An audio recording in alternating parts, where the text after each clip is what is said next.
How are you? Good. How are Well, you? yeah, hi.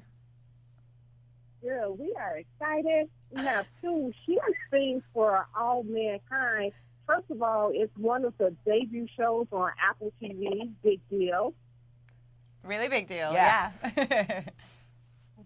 And then, from what I understand, the cast or the premise is NASA's first all-female spacewalk, which we of course love. Well, yes, I mean, we can't give anything away, but it was pretty exciting to see the all-female spacewalk happening. What was it? It was last week, correct? Yeah, a week and a half ago or something. Can't keep up with the time.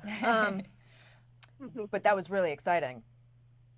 Absolutely. And now, Sarah, you play, from what I understand, an astronaut's wife.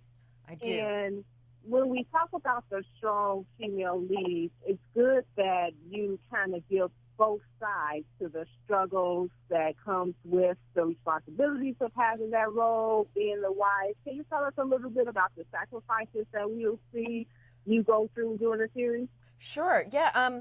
Well, yes. When we meet her, she's sort of a reluctant housewife and doing the bare minimum of what's required of her to keep up appearance or whatever that is to make the NASA program look as squeaky clean as it possibly can, especially with the kind of husband that she has.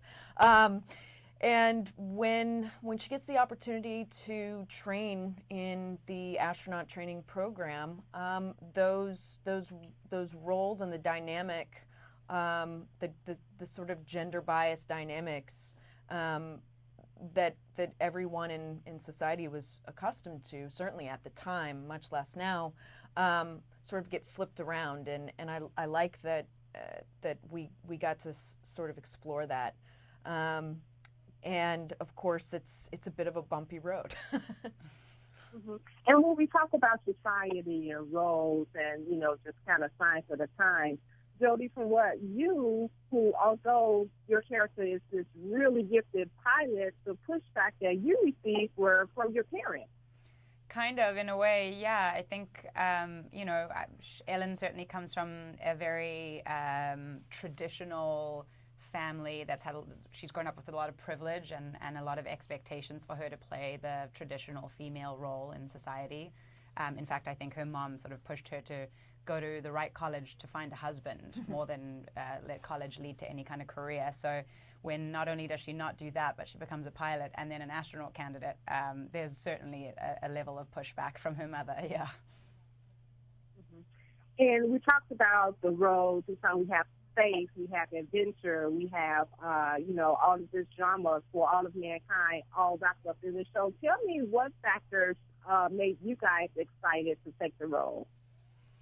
I mean, the writing of the show, and I won't speak for Sarah, but I know this is shared amongst many of us as the cast, is just so compelling. And from the very first script, it was a very rich, exciting world to be a part of. And then for me personally, I really just fell in love with the character.